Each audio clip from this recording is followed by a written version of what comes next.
on est dans le roman à propos de l'Iran, on raconte Dracula. En réalité, le problème n'est pas... La chose intéressante n'est pas ce qu'on vient de dire, c'est tout ce qu'on cache. C'est qu'au Moyen-Orient, les États-Unis ne sont pas la solution, ils sont le problème. Qu'est-ce qu'ils ont fait en Iran, les États-Unis? Il y avait un Premier ministre qui a démocratiquement dit un jour, 53, le pétrole, tout va dans les poches des multinationales, il faudrait quand même que ça profite un petit peu à mon peuple aussi. Qu'est-ce que les États-Unis ont fait?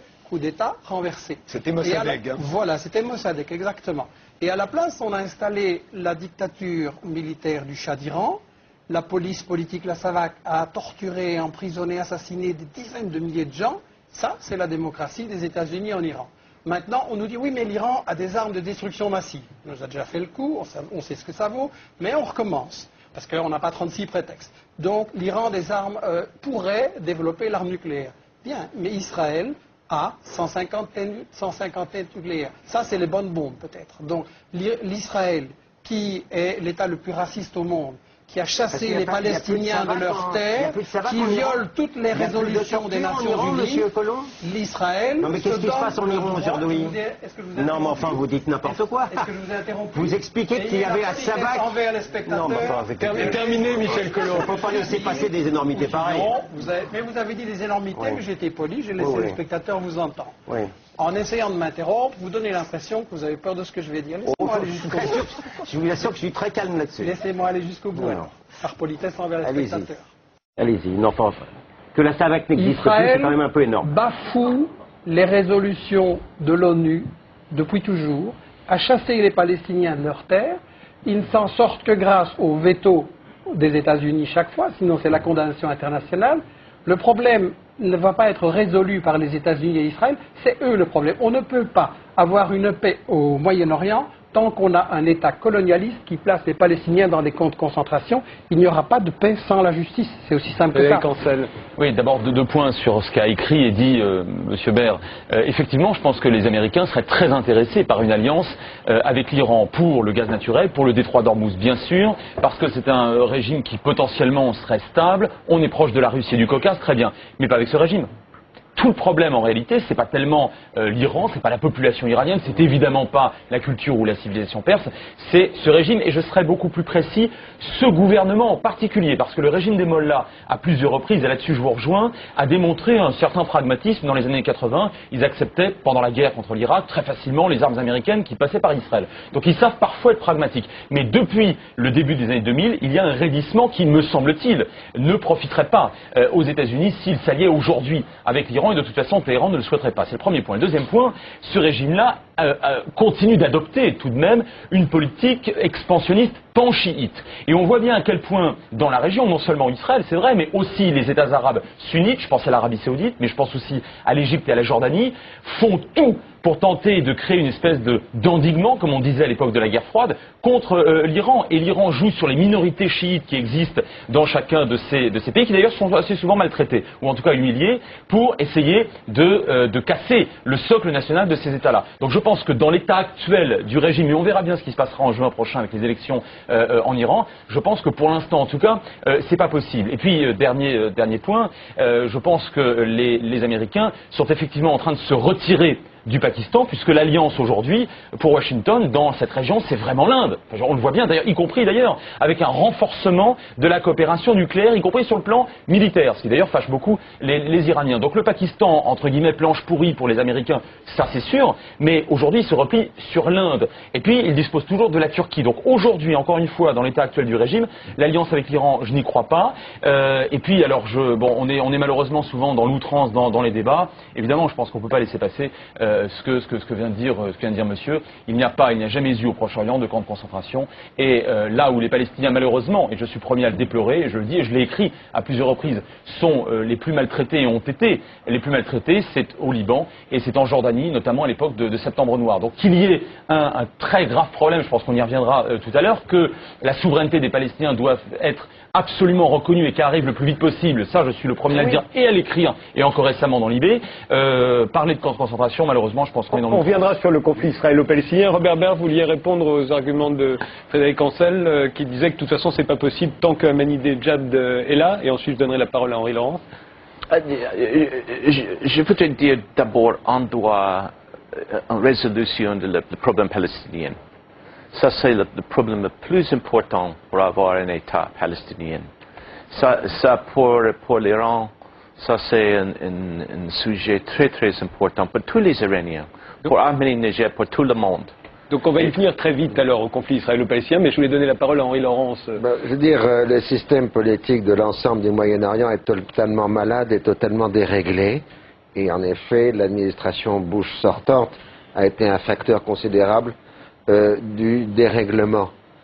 De ce fait, on devrait rentrer dans une certaine phase de réparation.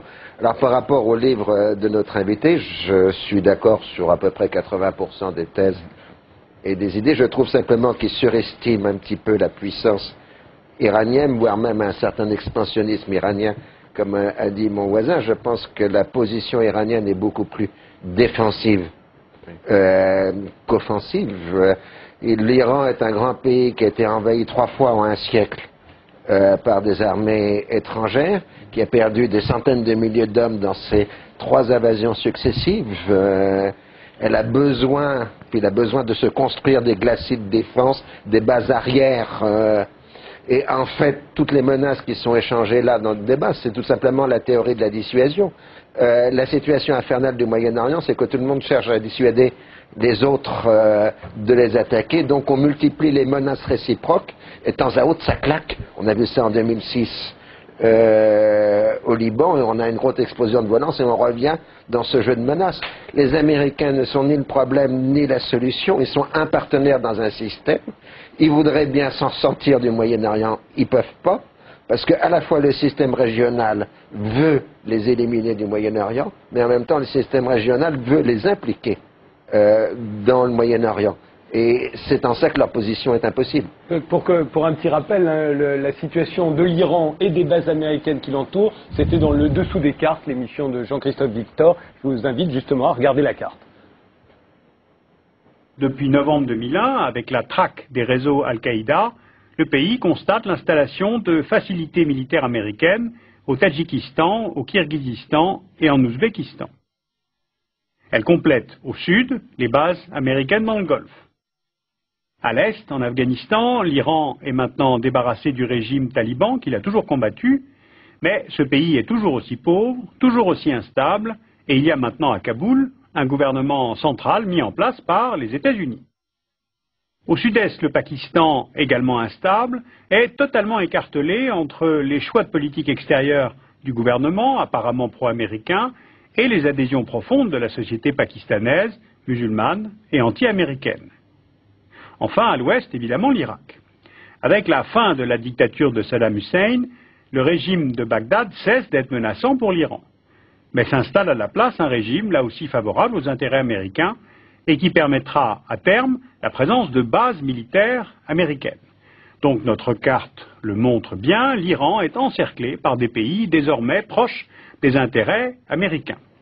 C'est ce quoi faisait allusion Henri Laurence sur l'aspect défensif des Iraniens. Vous vouliez réagir Oui, non, cette carte est très intéressante parce qu'il y a manifestement autour de l'Iran beaucoup de bases américaines. Sur 12 États, 9 sont militairement alliés des États-Unis d'Amérique, mais dans la plupart des cas, dans la quasi-totalité des cas, ils ont été appelés. C'est-à-dire que ce ne sont pas les États-Unis qui viennent en imposant une base à Bahreïn ou au Koweït qu'ils ont d'ailleurs libéré de Saddam Hussein en 91. Autrement dit, on a bien là une volonté défensive de chacun des partenaires du Moyen-Orient dont parlait Henri Laurence, et pas seulement de l'Iran. Mais effectivement, je reconnais que l'Iran se sent, et probablement à juste titre, dans l'obligation d'être sur la défensive. Mais encore une fois, il y a de la part de ce régime-là, et en particulier de cette équipe gouvernementale, une instrumentalisation de ce sentiment nécessairement défensif. Henri Laurence ? Mais de toute façon, au début des années 2000, il y a eu des ouvertures iraniennes auprès de l'administration Bush qui ont été rejetées vers 2001. 2002. C'est les Iraniens qui sont allés vers les Américains. Ils ont envoyé des signaux, font des ouvertures, et elles ont été rejetées à ce moment-là. Parce qu'on pensait, avec la victoire américaine en Irak, que tout s'effondrerait comme un château de cartes, ce qui évidemment n'a pas été le cas. Et il y a certainement des interlocuteurs tout à fait raisonnables quand on a fréquenté les milieux chiites. Moi j'ai fréquenté, comme M. Baird, les gens du Hezbollah au Liban, ce sont des êtres très rationnels, très stratégiques, qui fonctionnent toujours par calcul extrêmement précis. Si on peut faire une comparaison historique, le régime qu'on a en Iran, c'est un régime de type léniniste, qui a une conduite à la fois révolutionnaire et rationnelle de calcul de rapport de force. Et M. Beer a tout à fait raison aussi de dire, bon, ce qu'il appelle les takfiris, moi j'appellerais ça les djihadistes, sunnites sont des êtres complètement irrationnels qui tirent dans le tas sans réfléchir et sans réflexion stratégique, alors que chaque action iranienne, elle répond à un calcul.